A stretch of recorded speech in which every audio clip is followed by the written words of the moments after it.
শ্রুতিধর দরগারপাড় এলাকায় একটা বিশেষ জায়গা নিয়ে এই ঘটনাটি। তবে ঘটনাটি মূলত যে জায়গা কেন্দ্রিক, সেই জায়গায় বলতে পারি যে এই তুহিন ভাইদের বাড়ি। সেখান থেকে পায়ে হাঁটা 2 মিনিটের পথ। ঘটনার মূল অংশে যাওয়ার আগে তুহিন ভাইকে নিয়ে কিছু কথা না বললেই নয়। যখন তার সাথে কথা বলছিলাম তখন তিনি তার পরিবারেরই রহস্যময় একটি ব্যাপার জানান। সেটি বলে মূলত ঘটনাটির গভীরে চলে যাব। এই যে তুহিন ভাই, ওনার চাচা, দাদা, ওনারা কিন্তু যথেষ্ট সচ্ছল পরিবারের। ওনার দাদা রহস্যজনক ভাবে, এটা জানা যায় না আসলে ব্যাপারটা কি হয়েছিল, অনেকগুলো টিন বলতে আগে যে মুড়ির টিন ছিল, এখনো গ্রামগঞ্জে এটা দেখা যায়। তো এরকম অনেকগুলো মুড়ির টিনের ভেতরে চান্দির পয়সা নাকি পেয়েছিলেন। উনি কিভাবে এটা পেয়েছিলেন, কার কাছ থেকে পেয়েছিলেন, সেটা একটা রহস্য। এটা ওনার দাদা কখনোই কাউকে বলেন নাই। কোন গুপ্তধন পেয়েছিলেন নাকি অন্য কোনো ভাবে পেয়েছিলেন, কোন জিন তাকে দিয়েছিল, এই বিষয়টি জানা যায় না। তুহিন ভাইয়ের বাবা ওনার দাদার সর্বকনিষ্ঠ সন্তান। ওনার দাদা মৃত্যুর পূর্বে তার সন্তানকে, মানে তুহিন ভাইয়ের বাবাকে 4টা মুড়ির টিন ভর্তি চান্দির পয়সা দিয়ে গিয়েছিলেন। রহস্যজনক ভাবে এই 4টা পয়সা ভর্তি মুড়ির টিন হারিয়ে যায় বা চুরি হয়ে যায়। মুড়ির টিন ছাড়াও, মানে ওই মুড়ির টিনের ভেতরে চান্দির পয়সা ছাড়াও উত্তরাধিকার সূত্রে যথেষ্ট জমি জমার মালিক হয়েছিলেন কিন্তু এই তুহিন ভাইয়ের বাবা। ওনার বাবার নাম মোহাম্মদ মহিউদ্দিন। ওই এলাকায় যারা আছেন তারা হয়তো তাকে চিনে থাকবেন। উনি যখন আসলে এই চান্দির পয়সাগুলো হারিয়ে ফেলেন, তখন উনি খুব চিন্তিত হয়ে পড়েন, কে নিল। এরপরে উনি বিভিন্ন ধরনের তান্ত্রিক কবিরাজের শরণাপন্ন হতে থাকেন, যারা জিন নামাতে পারে, মানে জিন হাজির করতে পারে, তাদের কাছ থেকে তথ্য নিতে পারে আর কি। তো উনি এই কবিরাজের পেছনে প্রচুর টাকা খরচ করেছেন। ওনার জমিগুলো বিক্রি করেছেন, জমি বিক্রি করে এই কবিরাজের পিছনে দৌড়াতেন, কবিরাজ বাড়িতে নিয়ে আসতেন। উনি চিন্তা করতেন যে এই কবিরাজের মাধ্যম দিয়ে জিনের কাছ থেকে যে তথ্য পাওয়া যাবে, সেই তথ্যের আলোকে হয়তো বা উনি আবার সেই 4টা টিন ভর্তি চান্দির পয়সা ফেরত পাবেন। তো এরকম করতে করতে ওনার অনেক জমি জমা উনি শেষ করে ফেলেন। ওনার কাছ থেকে টাকা খেয়ে খেয়ে অনেক কবিরাজ কিন্তু বাড়িঘর করে ফেলেছে। আর ওদিকে উনি ওনার সম্পত্তিগুলা আস্তে আস্তে খোয়াতে থাকেন। বর্তমানে তুহিন ভাইদের 1% জমিও নিজেদের নামে নাই, এটি উনি জানাচ্ছিলেন। অথচ ওনার অন্যান্য চাচা যারা আছেন তারা কিন্তু যথেষ্ট ধনী। 18 বছর আগে উনি এই ঢাকা শহরে এসেছিলেন, যখন ওনার পরিবার একদম পথে বসেছিল। এরপর উনি ড্রাইভিং শুরু করেন। বর্তমানে উনি ড্রাইভিং প্রফেশনেই রয়েছেন। কথা প্রসঙ্গে উনি আরো একটি বিষয় জানান যে উনি 13 বছর ধরে বিবাহিত, কিন্তু 13 বছরে ওনার কোনো সন্তানাদি হয়নি। অনেক পরীক্ষা নিরীক্ষা করা হয়েছে, ওনার এবং ওনার স্ত্রীর কারোরই কোনো সমস্যা ধরা পড়েনি। তাহলে ওনার যে সন্তানাদি নাই, এই বিষয়টা কেমন হচ্ছে এটাও উনি বলতে পারেন না। আল্লাহর ইচ্ছাই হচ্ছে, এটা তো সত্য, নাকি এর সাথে প্যারানরমাল কোনো বিষয় জড়িত রয়েছে, এটাও উনি ভালো করে বলতে পারেন না। এই বিষয় নিয়ে কথা হতে হতে হঠাৎ করেই উনি আরো একটি বিষয়ের অবতারণা করেন। সেটি হচ্ছে এই যে শ্রুতিধর দরগারপাড় যে এলাকাটা, সেই এলাকায় একটা ভয়ঙ্কর তেঁতুল গাছ রয়েছে। এই তেঁতুল গাছকে ঘিরে রয়েছে অনেক রহস্যময় কথা, যেগুলো শুনলে এই 2025 সালে এসে হঠাৎ করে অবাক লাগতে পারে। কিন্তু ওই এলাকায় যারা আছেন, আর বিশেষ করে যারা উত্তরবঙ্গে যে রেলগাড়িগুলো চলে সেই রেলগাড়িতে যারা দায়িত্ব পালন করেন, বিশেষ করে লালমনিরহাট এক্সপ্রেস বা অন্যান্য যে ট্রেনগুলো যায়, তারা কিন্তু এই বিষয়টা অবগত রয়েছেন। তো চলুন চলমান এই ঘটনার কিছু কিছু অংশ আপনাদের সামনে তুলে ধরি। শুরুতেই চলে যাব 2002 সালের দিকে। তখন দেশব্যাপী অপারেশন ক্লিন হার্ট পরিচালিত হচ্ছিল, যৌথ বাহিনীর অভিযান পরিচালিত হচ্ছিল। তখন কিন্তু অনেক সময় এই যৌথ বাহিনীর গাড়িগুলো টহল দিত। এমনই একটি টহল টিম, প্রায় 7টা গাড়ির সমন্বয়ে একটা টহল টিম চলে আসে এই শ্রুতিধর দরকারপাড় এলাকায়। রাস্তা ধরে যখন যাচ্ছিল গাড়িগুলো, হঠাৎ করে তাদের গাড়ির সামনে কয়েকটা সুন্দরী নারী অবয়ব চলে আসে। এত রাতের বেলা এই ধরনের নারী অবয়ব আর্মি বা যৌথ বাহিনীর গাড়ির সামনে চলে আসায় গাড়িগুলো থেমে যায়। প্রথমে তারা ভেবেছিলেন যে হয়তো এলাকারই কোনো মেয়ে হবে, অথবা মাথায় কোনো সমস্যা আছে, না হলে হঠাৎ করে রাতের বেলা এখানে এসে এভাবে এরকম আচরণ করবে কেন। তাদের আচরণের মধ্যে অদ্ভুত রকমের একটা ব্যাপার ছিল। তারা নাকি হুট করে গাড়ির সামনে এসে অদ্ভুত ভাবে নাচছিল, এবং যখন অফিসাররা এটা দেখেছিল তখন তো তারা সবাই গাড়ি থামিয়ে দিয়েছিলেন আর কি, পেছনের গাড়িগুলোকে থামতে বলেছিলেন ওয়্যারলেসের মাধ্যম দিয়ে। এর মধ্যে একজন অফিসার নির্দেশ দেন যে তোমরা একজন নামো, নেমে তাদেরকে এখান থেকে সরে যেতে বলো। কিন্তু অদ্ভুত ব্যাপার হলো যে জওয়ানরা নেমেছিলেন, নামার পর তাদের কাছে যেতে পারছিলেন না, আর ওরাও ওখান থেকে সরছিল না। একটা পর্যায়ে কি হলো, ওরা অদ্ভুত কিছু অঙ্গভঙ্গি করে তাদেরকে ডাকছিল, এবং একে একে 7টা নারী অবয়ব, তাদের চেহারাটা কোন অস্বাভাবিক চেহারা ছিল না, ভয়ঙ্কর কিছু ছিল না, স্বাভাবিক মানুষের মতোই ছিলেন তারা, তবে খুবই সুন্দরী রমণী ছিলেন। হঠাৎ করে এই ধরনের 7টা অবয়ব আসার পর, ওই সময় তো টহল চলছিল, তাদের প্রতি খুবই বিরক্ত হন যারা এই টহলের নেতৃত্বে যারা ছিলেন। তখন তাদেরকে ধরার জন্য, বিশেষ করে তাদের ওই সময় তো একটা গুরুত্বপূর্ণ অপারেশনে যেতে হচ্ছিল, তারা চিন্তা করেছিলেন তাদের অপারেশনকে বাধাগ্রস্ত করার জন্য হয়তোবা তাদেরকে পাঠানো হয়েছে। যেহেতু ওইখানে যারা এসেছিলেন তারা তো কেউ লোকাল না, বাংলাদেশের বিভিন্ন জায়গা থেকে চাকরি করতে আসছিলেন, তাদেরকে এখানে পাঠানো হয়েছে। তো এই কারণে ওনারা বিষয়টা ওইভাবেই দেখেছিলেন। তাদেরকে ধরার জন্য যখন গাড়ি রওনা দেয়, তারা না একটা তারা দেখলো কি তারা একটা মাঠের মধ্যে চলে এসেছে। তারা না কিছু বুঝতে পারছিল না যে আসলে কি হচ্ছে। যখন তাদেরকে ধরার চেষ্টা করা হয়, তারা ছুটে ছুটে এদিক ওদিক ছোটাছুটি করে, কোনোভাবেই তাদেরকে আটকানো যায় না। এখন তারা তো নারী হবে, তাদেরকে তো ফায়ার করা যায় না, আর তাদের হাতে তো অস্ত্র নাই যে অস্ত্র আছে তারা তাদেরকে উল্টো আক্রমণ করতে পারে, জন্য ফায়ার করবে। বিষয়টা তো খুবই সেন্সিটিভ একটা ইস্যু। এই যে 7টা আর্মির গাড়ি সমানে ঘুরছে তো ঘুরছেই, সেখানে যে শুধু আর্মির গাড়ি ছিল বিষয়টা এরকম না, যৌথ বাহিনী বলতে যেটা বোঝায় সম্মিলিত একটা বাহিনী ছিল, তবে আর্মি ছিল বেশি সেখানে। তো এই যে ঘুরছে, ঘুরতে ঘুরতে তারা অস্থির হয়ে গেছে, একটা দিগ্ভ্রান্ত অবস্থা। একটা পর্যায়ে দেখা গেল এই 7টা অবয়ব পাশে একটা বাড়ির ভিতরে চলে গেল। এরপরে তাদেরকে দেখা যাচ্ছিল না। তখন গাড়ি থেকে অফিসার নেমে অন্য যারা সদস্য আছে তাদেরকে বলেন যে এই বাড়ির যিনি কর্তা তাকে ডেকে নিয়ে আসো। তো ডেকে নিয়ে আসা হলো, কথা বলে জানা গেল যে ইনি একজন কবিরাজ। তো তাকে যখন বিষয়টা বলা হলো, উনি মৃদু হেসে দিয়ে বললেন যে স্যার, আসলে এখানে এই ব্যাপারটা ঘটে, আমরা বুঝতে পারছি না যে কেন আপনাদের সাথে ঘটলো, তবে এটা অনেক আগে থেকে ঘটে আসছে।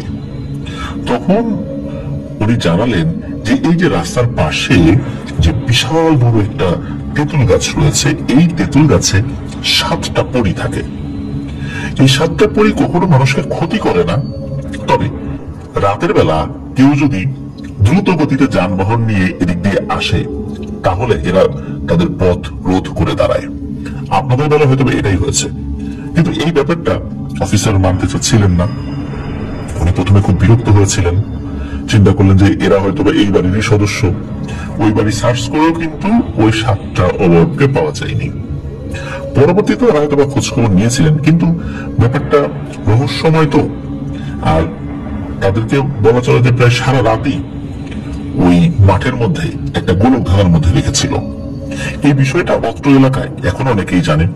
যেহেতু 2002 সালের ঘটনা বা তারও কিছু মাস আগের ঘটনা, এখন যারা সার্ভিসে আছেন তারা হয়তো বা এই বিষয়টা জানেন না বা মুখে মুখে জানেন। আর এই ধরনের ঘটনাগুলো খুব সেন্সিটিভ হওয়ার কারণে ওইভাবে প্রকাশিত হয় না। ওই সময় যারা সার্ভিসে ছিলেন এতদিন অনেকেই অবসরে চলে গেছেন, হয়তো বা মুখে মুখে কেউ কেউ শুনেছেন, বা ওই সময় যারা একদম তরুণ হিসাবে যোগদান করেছেন তারা হয়তো বা এই ঘটনার সাক্ষী হিসাবে এখনো হয়তো বা কারো কারো কাছে গল্প করেন।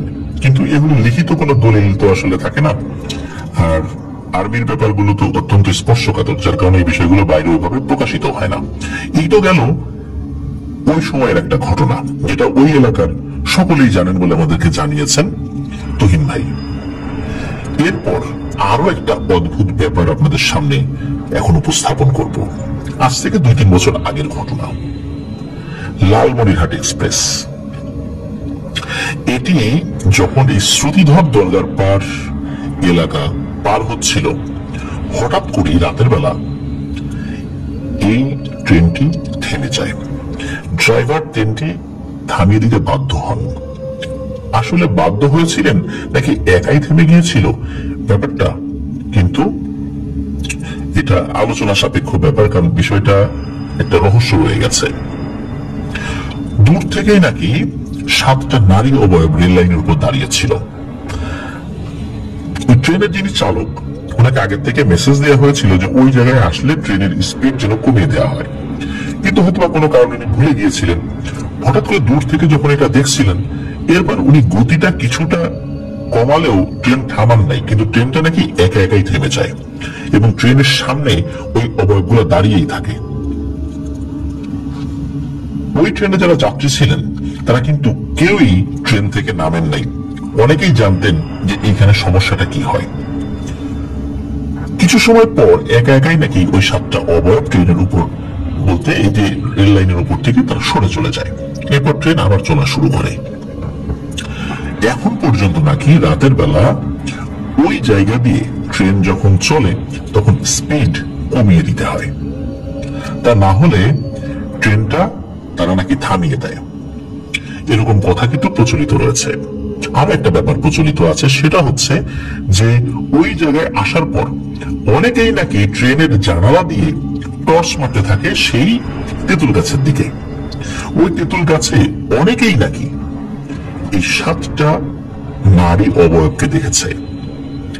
তারা ভয়ঙ্কর বেশে কখনোই থাকে না এবং কখনো কোনো মানুষকে কোনো ধরনের ক্ষতি করেছে এমন নজিরও পাওয়া যায় না। ওই গ্রামের অনেকেই নাকি এই 7টা রহস্যময় নারী অবয়বকে দেখে, এখনো দেখে। আর ট্রেনে ট্রেনে যারা বসে থাকেন তারা যখন টর্চ মারেন ওই জায়গায় আসার পর, তারাও নাকি বিভিন্ন সময় ওই গাছে তাদেরকে বসে থাকতে দেখেছেন। এখনো নাকি সেটা চলমান রয়েছে। অনেকেই নাকি এক স্টেশন থেকে উঠে ওই জায়গা পার হয়ে পরের স্টেশনে নেমে যায় শুধু ওই তেঁতুল গাছে ওই নারী অবয়বগুলোকে দেখার জন্য। এরপর আসি কাছাকাছি যেই বাই রোড রয়েছে, মানে রাস্তা রয়েছে, সেদিক দিয়ে যখন কোনো গাড়ি চলে, স্পেশালি রাতের বেলা ট্রাক চলে, দিনের বেলাতে কিন্তু এটা হয় না, একদম স্বাভাবিক। এটা শুধু বলছি রাতের বেলার কথা। তো রাতের বেলা ট্রাক চালক যারা আছেন তাদের সাথে কিছু ভয়ানক ঘটনা ঘটে। এমন একজন ট্রাক চালকের ঘটনা উপস্থাপন করব। ওই ট্রাক চালক রাতের বেলা গাড়ি চালিয়ে যাচ্ছিলেন, তার সাথে তার হেল্পারও ছিল। যখন ওই শ্রুতিধর দরগার পাড়ের পাশে যে রাস্তা রয়েছে সেদিক দিয়ে যাচ্ছিলেন, হঠাৎ করে দেখেন তার রাস্তার সামনে বিশাল চুলওয়ালা একটা মহিলা রাস্তা পার হচ্ছে। তো উনি চিন্তা করলেন এটা আর কি, এটা হয়তো এমনি। এরপর যখন গাড়িটা আরেকটু সামনে এগিয়েছেন, হঠাৎ করে দেখে যে একটা নারী অবয়ব, চেহারা দেখা যাচ্ছে না, জিগজ্যাগ স্টাইলে, মানে জেড স্টাইলে রাস্তার একবার এপাশ ওপাশ এপাশ ওপাশ এভাবে দৌড়াচ্ছে। উনি উনি চিন্তা করলেন কি ব্যাপারে এত রাতের বেলা এই মহিলা কোত্থেকে আসলে এত জোরে কিভাবে দৌড়ায়, ট্রাকের সাথে পাল্লা দিয়ে দৌড়ানো এটা কিন্তু চারটিখানি কথা না, আর ট্রাকটা কিন্তু স্পিডেই চলছিল। এরপর যখন ট্রাকটা থামানো হয় এবং হেল্পারকে উনি নামতে বলেন, নামার পর আর কিছু দেখেন না। এরপর ওনারা স্বাভাবিকভাবে গাড়ি চালিয়ে সামনে এগিয়ে গেছেন। সামনে একটা দোকান খোলা ছিল বেশ অনেকটা দূরেই। যখন ওইখানে ট্রাক থামিয়ে এই বিষয়টি ওই দোকানদারকে বলেন, তখন ওই দোকানদার বলেন যে এখানে এই ঘটনা ঘটে। ওই যে তেঁতুল গাছ রয়েছে, ওই তেঁতুল গাছে থাকা 7 বোন রয়েছে যারা পড়ি, ওরা এই ট্রেনের মানে ট্রেন যখন চলে তখন এই ধরনের ঘটনা ঘটায়। আবার এখানে যদি কেউ স্পিডে গাড়ি চালায় সেক্ষেত্রে এটা হয়। এটা চলমান প্রক্রিয়া, তবে কারো কোনো বড় ধরনের সমস্যা করে না।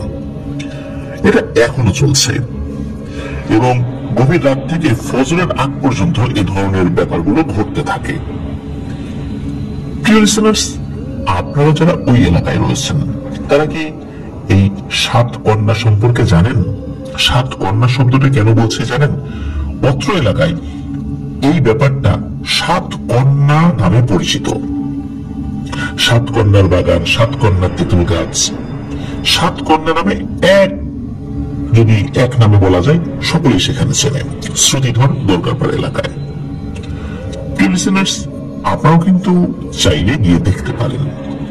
আর যেহেতু তারা কাউকে কোনো ক্ষতি করে না, শুধু ওই জায়গা দিয়ে যদি স্পিডে কেউ চলাচল করে, দ্রুত গতিতে চলাচল করে, তাহলে শুধু তারা বিরক্ত হয়। তবে বিরক্ত হলেও বড় ধরনের ক্ষতি করেছে আজ পর্যন্ত এমন নজির পাওয়া যায়নি। তেঁতুল গাছ সংলগ্ন বাঁশঝাড়ও রয়েছে, সেখানেও নাকি তাদেরকে দেখা যায়। তুহিন ভাই এমনটাই জানিয়েছেন। অত্র এলাকার অনেকেই নাকি তাদেরকে দেখেছেন। তবে আবারও বলছি, কখনোই ভয়ঙ্কর স্রোতে মানে বিভৎস স্রোতে তারা কাউকে দেখা দেয়নি। এটাই হচ্ছে আশার কথা। মানে কেউ যে তাদেরকে দেখে ভয়ঙ্কর ভাবে ভয় পেয়ে যাবে এমনটা আজ পর্যন্ত হয়নি। তবে এই 2025 সালে এসেও যদি আমরা শুনি যে ট্রেন চলা অবস্থায় ট্রেন থেমে যায়, আবার ট্রেনের জানালা দিয়ে ওই বিশেষ জায়গায় এসে 7 কন্যাকে দেখার জন্য অগণিত মানুষ টর্চ লাইট মারে, তাহলে ব্যাপারটা তো অদ্ভুত শোনা যাবে, তাই না? তবে অদ্ভুত হলেও ব্যাপারটা সত্য, এই বিষয়ে তুহিন ভাই আমাদেরকে নিশ্চিত করেছেন। প্রিয় লিসেনার্স, কেমন লাগলো 7 কন্যার এই ব্যাপারটা? আশা করছি ভালো লেগেছে। চলুন আমরা চলে যাব আমাদের এবারের ফ্রাইডে স্পেশাল এপিসোডের পরবর্তী ঘটনায়।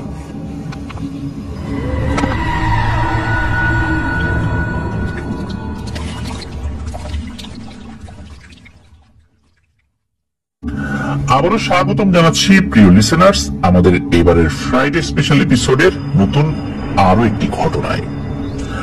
আর এবারের ঘটনাটি থাকছে আপনাদের বহুল প্রতীক্ষিত জয় বড়ুয়া ভাইয়ের ঘটনা। জয় বড়ুয়া ভাই আমাদেরকে রেগুলার ঘটনা পাঠাতে পারেন না, এর পেছনে কারণ হচ্ছে উনি একটি বেসরকারি হসপিটালে কর্মরত। ওই হসপিটালের অনেক গুরুত্বপূর্ণ দায়িত্ব তাকেই পালন করতে হয়। ওনার সময়টা আসলে খুব কম থাকে, এমনকি সাপ্তাহিক যে ছুটির দিন সেটা উনি কাটাতে পারেন না। কোন একটা নির্দিষ্ট দিন যদি ছুটি নিতে হয় সেটার জন্য অনেক আগে থেকেই তার প্রসেস শুরু করতে হয়। তাহলে বুঝতেই পারছেন কতটা ব্যস্ত উনি থাকেন। এর ভেতর দিয়েও উনি আমাদেরকে ঘটনা পাঠানোর চেষ্টা করেন। আর ঘটনা একটা সংগ্রহ করতেও তো সময় লাগে, আর ভালো মানের ঘটনা তো সব সময় আর পাওয়া যায় না, তাই না? আর পাহাড়ি এলাকার ঘটনাগুলো কালেক্ট করা বেশ কঠিন, কারণ ওই এলাকার ঘটনাগুলো অনেকেই আসলে বলতে চান না সঙ্গত কারণে। তারপর ওনার ব্যস্ততা তো রয়েছেই, আবার লেখার সময়টাও বের করতে হয়। সব মিলিয়ে ওনার ঘটনাগুলো আমরা বেশ একটা দীর্ঘ গ্যাপে পেয়ে থাকি। তবে আমরা সবাই মিলে তার কাছে অনুরোধ করব, উনি যতই ব্যস্ত থাকুন না কেন আমাদের লিসেনারদের কথা যেন ভুলে না যান। উনি যেন এই ব্যস্ততার মধ্যেও কিছুটা সময় বের করে রেগুলার আমাদেরকে ঘটনা যেন পাঠান। আশা করছি আমাদের এই অনুরোধ উনি রাখবেন। প্রিয় লিসেনার্স, চলে যাব আমাদের জয় বড়ুয়া ভাইয়ের পাঠানো দুটি ঘটনার প্রথম ঘটনায়। 1984 সালের শেষের দিকে যখন শীত শুরু হবে ভাব এমন একটা সময়ের ঘটনা, নভেম্বরের শেষ দিক হবে হয়তো।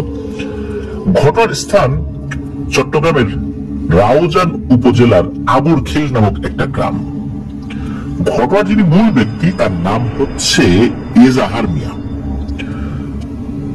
হালদা নদী চট্টগ্রামের হাটহাজারী এবং রাউজান উপজেলাকে বিচ্ছিন্ন করে বয়ে চলেছে। বর্তমানে এর প্রস্থ যথেষ্ট বড় হলেও পূর্বে কিন্তু এমনটা ছিল না। কালক্রমে স্রোতস্বিনী হালদা তার প্রস্থ বাড়িয়ে নিয়েছে প্রকৃতির নিয়মে।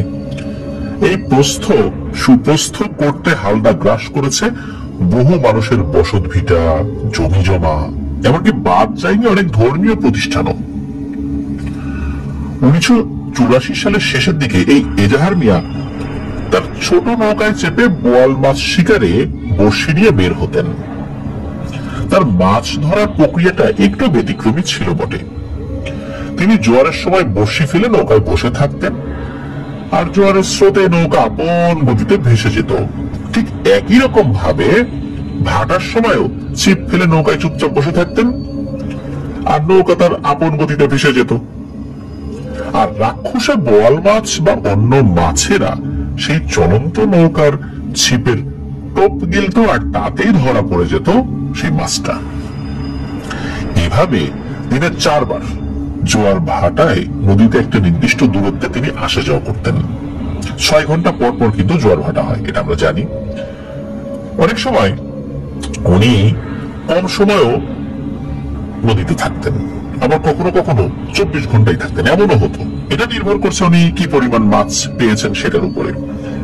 ওনার চলার জন্য যতটুকু মাছ দরকার ততটুকু হলেই উনি উঠে আসতেন। তো এভাবেই চলছিল। আর ওনার মাছ ধরার ভাগ্যটা আল্লাহর রহমতে ভালোই ছিল। সৌভাগ্যক্রমে তার বড়শিতে বেশ বড়সড় মাছই ধরা পড়ত। এরকমই একদিন অলরেডি 3 বার জোয়ার ভাটাতে উঠানামা করে একটি মাছও উনি পেলেন না। যেহেতু সারাদিনে একটা মাছ উনি পান নাই, তাই সন্ধ্যাকালীন ভাটার সময় তিনি নৌকায় অপেক্ষা করছিলেন এবং একটা সময় তিনি নৌকার উপর ঘুমিয়ে পড়েন। ভাটায় নিম্নমুখী পানির স্রোতে একটা সময় তার নৌকা আপন গতিতে চলতে শুরু করে। সারাদিনের ক্লান্তি আর হতাশায় হয়তোবা উনি গভীর ঘুমে মগ্ন হয়ে যান। হঠাৎ একটা তীব্র ঝাঁকুনিতে তার ঘুম ভেঙে যায়। তিনি খেয়াল করলেন বড় একটা অদ্ভুত টাইপের নৌকার সাথে তার নৌকাটা ধাক্কা লেগে যে ঝাঁকুনিটা সৃষ্টি হয়েছে, সেই ঝাঁকুনিতে তার ঘুমটা ভেঙেছে। চারদিকে তাকিয়ে তিনি দীর্ঘদিনের পরিচিত নদী কিংবা তার আশেপাশের জায়গাটা না চিনতে পারছিলেন না। তাছাড়া এমন অদ্ভুত নৌকা তিনি ইতোপূর্বে কখনোই দেখেন নাই। তিনি ঘুমের ঘোর কাটিয়ে স্বাভাবিক হয়ে নিজেকে একটু সামলান। এরপর নৌকাকে সামলিয়ে ওই স্থান থেকে বের হতে যখন চাইলেন, তখনই তিনি যখন নৌকাটা চালাতে যাবেন তখন দেখছেন একটা সাদা সুতো দিয়ে ওই যে অদ্ভুত টাইপের যে নৌকাটা, ওই নৌকার সাথে তার নৌকাটা বাঁধা রয়েছে। তিনি ওই বড় নৌকার মাঝির উদ্দেশ্য করে কয়েকবার ডাকও দেন।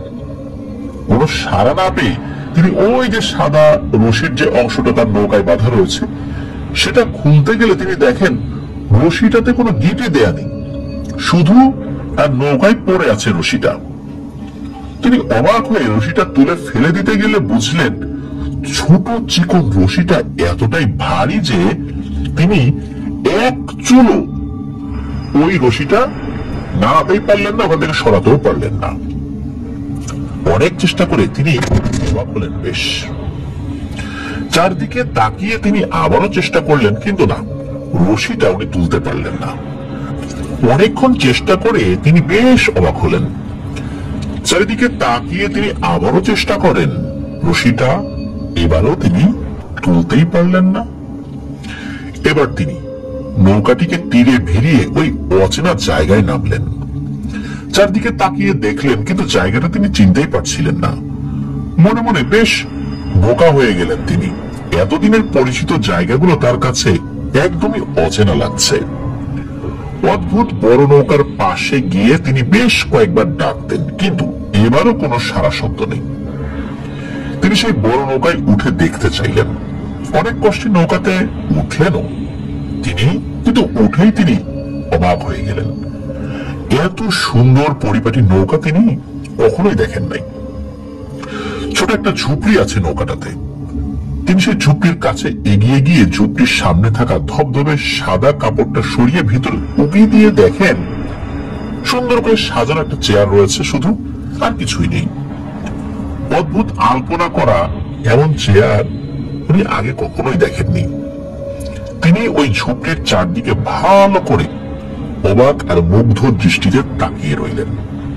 পরে তিনি কৌতূহল নিয়ে পুরো নৌকাটা ঘুরে দেখেন। তিনি খেয়াল করলেন পুরো নৌকাটা বেশ অদ্ভুত আর সুন্দর।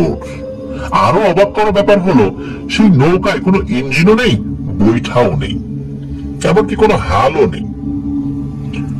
নৌকাটা চালায় কে, কিভাবেই বা চলে, নৌকাটা ডানে বায়ে কিভাবে নেয়, এটা উনি ভাবতে ভাবতে খেয়াল করলেন দূর থেকে লম্বা একটা সাদা আলোর লাইন এগিয়ে আসছে।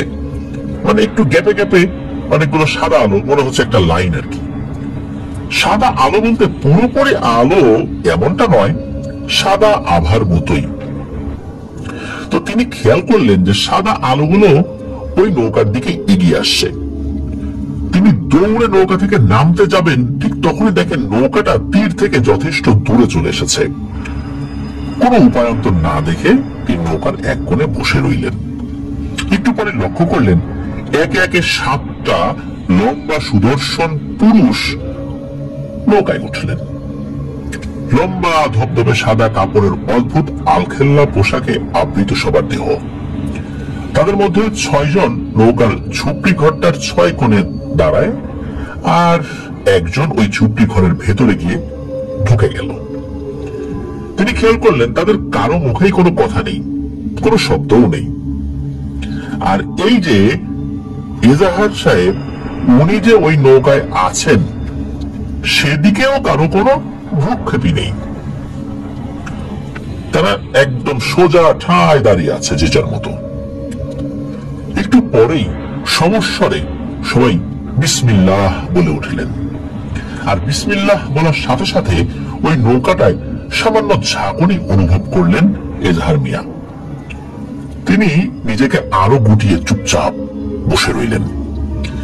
বেশ কিছুক্ষণ পার হলে বাইরে দাঁড়িয়ে থাকা একটা মানুষরূপী অবয়ব ওই ঝুপড়ি ঘরে প্রবেশ করে, আর কতক্ষণ পরে বের হয়ে এসে নৌকা থেকে হঠাৎ হেঁটে হেঁটেই নিচে নেমে গেলেন। বাকিরা আবার সমস্বরে বলে উঠলেন বিসমিল্লাহ। আবার মৃদু ঝাঁকুনি অনুভব করলেন এজাহার মিয়া। তার কাছে মনে হলো কেমন একটা কুয়াশা জড়ানো পরিবেশ হয়ে আসছে চারদিকে। উপরে রাতের আকাশ কিংবা চারদিকের পরিবেশ মাথা তুলে তাকাতে গেলে তিনি দেখেন চারদিকে ভয়াবহ আগুন জ্বলছে। এতক্ষণ তিনি যেগুলোকে কুয়াশা মনে করেছিলেন এগুলো আসলে ধোঁয়া। তিনি তো ভয়ে ঘাবড়ে গেলেন, আরো চুপচাপ গুটিয়ে নিলেন নিজেকে। কতক্ষণ পরে তিনি আবার দেখলেন আগের মতো আরো একজন অবয়ব সেই ঝুপড়ি ঘরে ঢুকে কতক্ষণ পরে বেরিয়ে আগের মতোই অনেকটা হেঁটেই নেমে গেলেন নৌকা থেকে। একটু পরে আবার সমস্বরে বলে উঠলেন বিসমিল্লাহ। সাথে সাথে আবারও মৃদু ঝাঁকুনি অনুভব করলেন এজাহার মিয়া। কতক্ষণ পর তিনি বেশ শীত অনুভব করতে লাগলেন। মাথা তুলে চারদিকে তাকিয়ে দেখলেন চারদিকে ধবধবে সাদা তুষারে আবৃত এলাকা। এমন তুষারাচ্ছন্ন এলাকা জীবনে উনি কখনো দেখেননি। অবাক হয়ে তাকিয়ে দেখে তিনি প্রথমবারের মতো অনুভব করলেন নৌকাটা অসম্ভব গতিতে ভেসে যাচ্ছে বা উড়ে যাচ্ছে।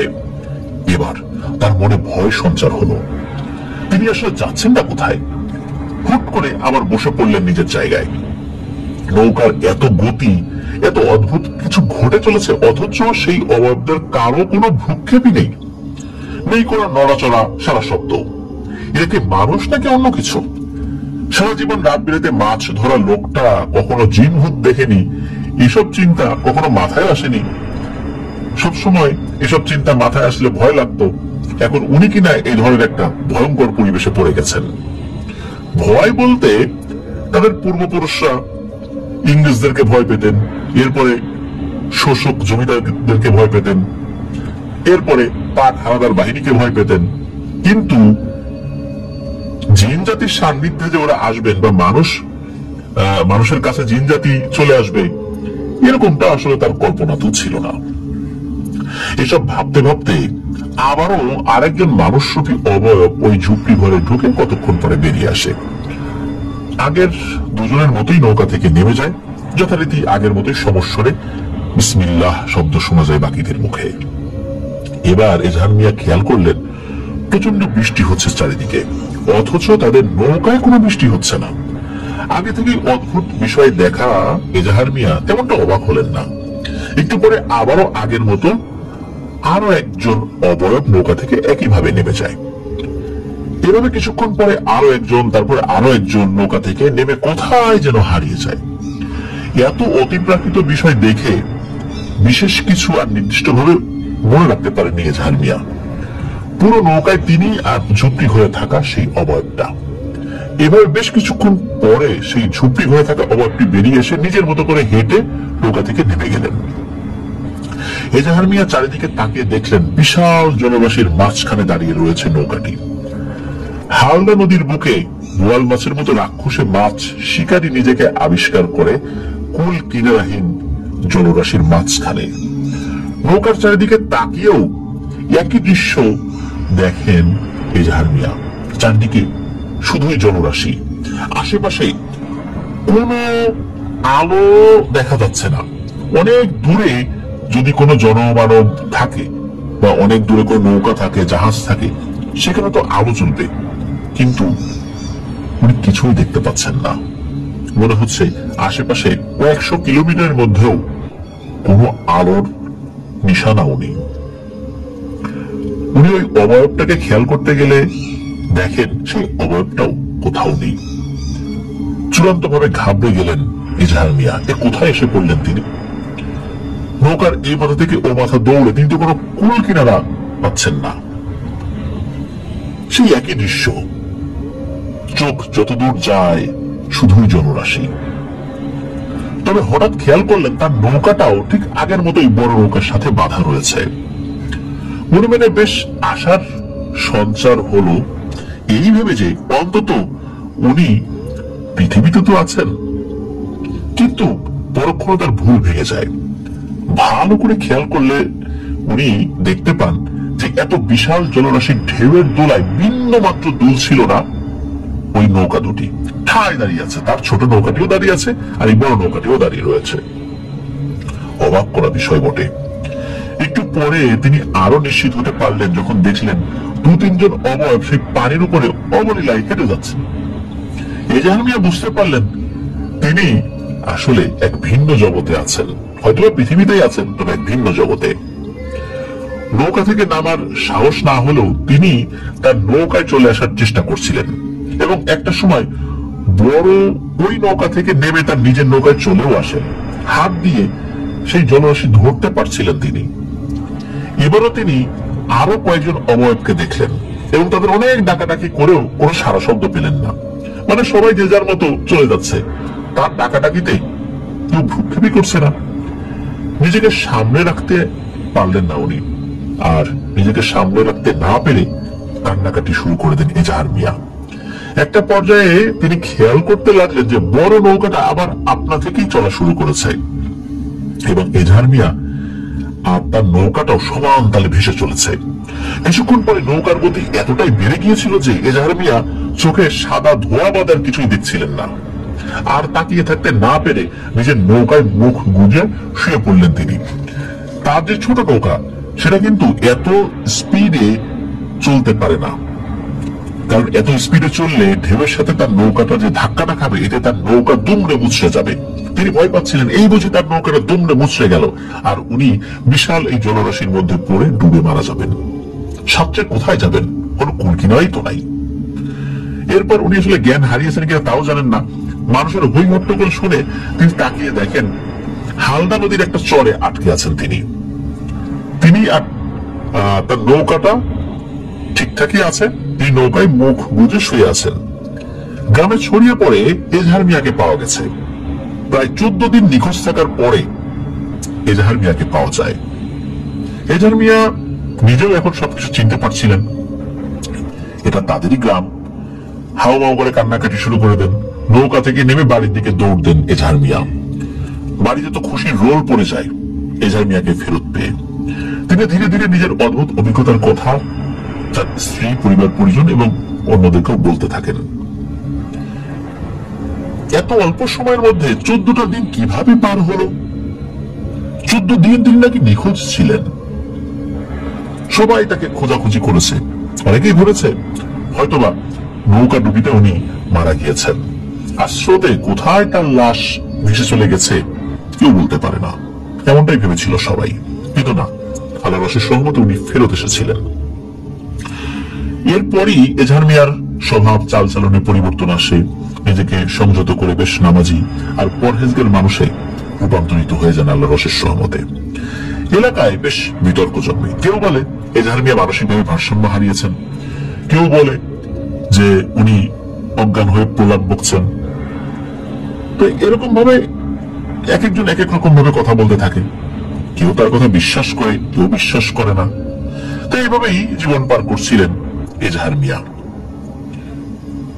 তৎকালীন দারিদ্রতার করাল গ্রাসে আবারও তিনি মাছ ধরার কাজে নিজেকে নিয়োগ করেন। এবার কেবল বড়শি দিয়ে কুলে দাঁড়িয়ে মাছ ধরার কাজ করতেন। মাঝে মাঝে ঝাঁকি জাল বা হাত জাল দিয়েও মাছ ধরতেন। পূর্বের ভয়ঙ্কর অভিজ্ঞতা থাকায় এজাহার মিয়া রাতে মাছ ধরতেন না, কেবল সন্ধ্যা পর্যন্ত মাছ ধরে বাড়িতে চলে আসতেন। একদিন সন্ধ্যা ঘনিয়ে আসার আগ মুহূর্তে তিনি বড়শি নদীতে ফেলে অপেক্ষা করছিলেন। পিছন থেকে একটা কণ্ঠ শুনতে পান, আমাকে একটা মাছ দে। কারোর ভুল ভেবে আবার নিজেকে নিজের কাজে মনোনিবেশ করাতে থাকেন। একটু পরে তার বড়শিতে বেশ জোরেই টান পড়ে। তিনিও নিজের কৌশলে বড়শিতে টান দিতে থাকেন। একটা সময় বড়শিতে গেঁথে যায় বড় একটা কাতল মাছ। বড় একটা কাতল মাছের লেজ দেখে তিনি আনন্দ পান। হঠাৎ নিজের একটু পাশেই এজাহার মিয়া খেয়াল করেন কালো একটা অবয়ব দাঁড়িয়ে জিহ্বা বের করে মাছটার দিকে রণুক দৃষ্টিতে তাকিয়ে আছে। লাল টকটকে জিহ্বাটা বেশ লম্বা। ভয়ে চিৎকার দিয়ে ছিপ ফেলে দৌড় দিতে যাবেন এজাহার মিয়া, ঠিক ওই সময় ওই কালো অবয়বটা একটা ধোয়ার মতো হয়ে সা করে এজাহার মিয়ার শরীরে ঢুকে যায়। এরপরে শুরু হয়ে যায় এজাহার মিয়ার জীবনের কঠিন অধ্যায়। রাতের বেলা খাওয়া দাওয়া উনি যে করবেন খেতে পারতেন না ওইভাবে, মানে বিশেষ করে ওই রাত্রে। আর উনি যখন বাড়িতে ফিরলেন তখন একটা আধা খাওয়া কাতল মাছ কাঁধে নিয়ে উনি বাড়িতে ফেরেন। খাবার দিলে উনি ভালো করে খেতে পারেন না। বাড়ির সদস্যরা আসলে বিষয়টা বুঝতে পারছিলেন না, বলো নাকি এই মাছটা আধা খাওয়া কেন। আর রাতের বেলা উনি যখন খাওয়া দাওয়া করতে পারলেন না ভালো করে, এরপরই শুরু হয়ে যায় অস্বাভাবিক আচরণ। উনি সারা রাত বাড়িতেই থাকতে চান না, শুধু নদী বা পুকুরে নেমে যেতে চাইতেন। গ্রামে আবার রটে যায় যে এজাহার মিয়া এবার পুরোপুরি ভাবে পাগল হয়ে গেছে। আগে আধা পাগল ছিল, এখন পুরোপুরি পাগল। এরপরে বিভিন্ন সময় রাত বিরেতে অনেকেই তাকে কাঁচা মাছ খেতে দেখেছেন। তবে মাঝে মাঝে উনি যখন নিজের খেয়াল ফিরে পেতেন তখন বলতেন, আমাকে বাঁচাও, আমাকে ওই 7 সাগরের জিনের কাছে নিয়ে চলো। এই অবস্থা থেকে হয়তোবা ওরা আমাকে বাঁচাতে পারবে। স্থানীয় ওঝা কবিরাজ চেষ্টা করে যাচ্ছিলেন তাদের মতো করে। বিষয়টা ছড়িয়ে পড়ে আশেপাশের গ্রামে। বহুদিনের পুরনো একটা মসজিদের ইমাম এই বিষয়টা জানতে পেরে এজাহার মিয়াকে নিজে থেকে দেখতে আসেন। এজাহার মিয়া ওই ইমাম সাহেবকে দেখেই বলে ওঠেন, হুজুর আমাকে বাঁচান, আমাকে ওই 7 সাগরের জিনের কাছে নিয়ে চলেন। 7 সাগরের জিন? কথাটা শুনে অবাক হয়ে গেলেন সেই ইমাম সাহেব। এজাহার মিয়ার পরিবার সবিস্তারে সবকিছু খুলে বলেন, এজাহার মিয়াও বলেন। এসব শুনে ওই ইমাম এক অবাক করা তথ্য দিলেন। উনি বললেন, হায় আল্লাহ, তুমি তো অনেক ভাগ্যবান যে তুমি 7 সাগরের জিনের দর্শন পেয়েছ। এই জিন জাতি বেশ পরহেজগার আর ধার্মিক। আল্লাহর ইচ্ছায় এদের অনেক ক্ষমতা রয়েছে। আর এই যে ভ্রমণের বর্ণনা, এটা মূলত 7 সাগরের জিনেরই বর্ণনা। ওরা 7টা জগতে ঢুকতে পারে, পৃথিবীতে থাকাই 7টা জগতে ঢুকতে পারে। বিশেষ বিশেষ সময় এরা পৃথিবীতে আসে আর তাহাজ্জুদের নামাজের পরে তারা বিদায় নেয়। আগের বার নাকি এই বর্ষিয়ান ইমাম সাহেব একবার আহ্বান করে জীবনে একবারই দর্শন লাভ করেছিলেন এই 7 সাগরের জিনের। তারা তাকে একটা উপহারও দিয়েছিল। উপহারটা হচ্ছে একটা জিনকে উপহার দিয়েছিল। মূলত সেই জিনটা একটা রাকি জিন, মানে রুকিয়া করতে পারে। সেও খুব পরহেজগার, বিশেষ বিশেষ পরিস্থিতিতে তাকে ডাকা যায়। তখন এই এজাহার মিয়া মূলত সেই হুজুরকে অনুরোধ করেন যে হুজুর, আমাকে তো সবাই পাগল মনে করে, আসলে তো বুঝতেই চায় না যে আসলে আমি কি পরিবেশ পরিস্থিতির মধ্যে দিয়ে গিয়েছি। আর হঠাৎ করে এই ধরনের একটা ঘটনা ঘটছে, এরকম একটা কালো অবয়ব আমার শরীরে ঢুকে গেছে, এরপর তো আমি এ ধরনের এলোমেলো কাজ করে যাচ্ছি। কখন কাঁচা মাছ খাই এটা আমি নিজেও বলতে পারি না। যাই হোক, ইমাম সাহেবের কথা অনুযায়ী পরিবারের সদস্যরা এই এজাহার মিয়াকে নিয়ে মসজিদে আসেন। ইমাম সাহেব নিজের মতো করে তার অনুগত জিনকে ডেকে জানতে পারেন যে এই এজাহার মিয়া মূলত সেদিন এই 7 সাগরের জিনের দেখাই পেয়েছিলেন। কিন্তু কেন 7 সাগরের জিন এজাহার মিয়াকে দেখা দিয়েছে এই বিষয়টা জানা যায়নি। কিন্তু এই এজাহার মিয়াদের 7 সাগরের জিনের দর্শন পেয়েছে, তাদের দেশে নিয়ে গিয়েছিল, আবার ফেরত দিয়ে গিয়েছে, এইটা একটা মৎস্য পিশাচ জানতে পারে। এই মৎস্য পিশাচ চিন্তা করে যে এজাহার মিয়ার শরীরের ভেতর নিশ্চয়ই কোন একটা অলৌকিক শক্তি ঢুকিয়ে দিয়েছে 7 সাগরের জিন, সেটাকে শুষে নিতে হবে। এতদিন সুযোগ পায় নাই, সুযোগ বুঝে সে ওই দিন ওই কাজটা করেছে। এখন সমস্যা হলো তার শরীরের ভিতরে ঢোকার পর এই পিশাচটা বুঝতে পারে যে আসলে এজাহার মিয়ার শরীরের ভিতরে তেমন কোনো শক্তি নেই, কোনো অলৌকিক শক্তি নেই। এখন ও ঢুকে পড়েছে, এখন আর সে বের হতে পারছে না, সে চাইলেই আর বের হতে পারছে না, ও আটকা পড়ে গেছে। এখন আটকা পড়ে যাওয়ার পর ওর তো ক্ষুধা লাগছে, কি করবে? এই ক্ষুধার সময় হলে বা ক্ষুধা লাগলে এই এজাহার মিয়াকে দিয়ে কাঁচা মাছ খাওয়ায়, মূলত সেই খায় এটা। এখন সেও চলে যেতে চায়। ওর থেকে মুক্তি দেওয়ার যে প্রক্রিয়া, এই প্রক্রিয়াটা 7 সাগরের জিন জানে। যাই হোক, ইমাম সাহেব ওনার মতো করে চেষ্টা করেন, ওই রাত্রে কিন্তু ব্যর্থ হন। এভাবে 1 দিন 2 দিন 3 দিন 5 দিন, মানে 5ম দিন চেষ্টার পরে ইমাম সাহেবের কাছে খবর আসে যে হ্যাঁ, আজ রাতে তাহাজ্জুদের সময় সেই 7 সাগরের জিন আসবে। তো ইমাম সাহেব সবাইকে দিয়ে সেই মসজিদ যথাসাধ্য পরিষ্কার করিয়ে নেন, আতর, ফুল, গোলাপ পানি, অল্প কিছু মিষ্টি সব জোগাড় করে রাখেন, আর এক পাশে রেখে দেন এজাহার মিয়াকে। পরদিন সকালবেলা এজাহার মিয়াকে মুক্ত করে দেওয়া হয়। এরপর থেকে আলহামদুলিল্লাহ রহমতে এজাহার মিয়া পুরোপুরি সুস্থ হয়ে যান। মূলত ওই রাতে কি হয়েছিল, 7 সাগরের জিনেরা এসে কি করেছিলেন, এটা রহস্যই রয়ে যায়। এই বিষয়ে ইমাম সাহেব কাউকে কিচ্ছুটি বলেন নাই। তবে এই ঘটনা ঘটার সপ্তাহখানেক পর ইমাম সাহেব প্রচন্ড ভয় নিয়ে ওই মসজিদ ছেড়ে হঠাৎ করে চলে যান। যাবার সময় শুধু এতটুকুই বলে যান যে তিনি আর এখানে থাকবেন না। দীর্ঘদিনের ইমামের এরকম হুটহাট বিদায় নিয়ে বেশ আলোচনা সমালোচনার সৃষ্টি হয়। আর এই ঘটনার পুঙ্খানুপুঙ্খ বিবরণ উনি কখনোই কাউকে দেন নাই।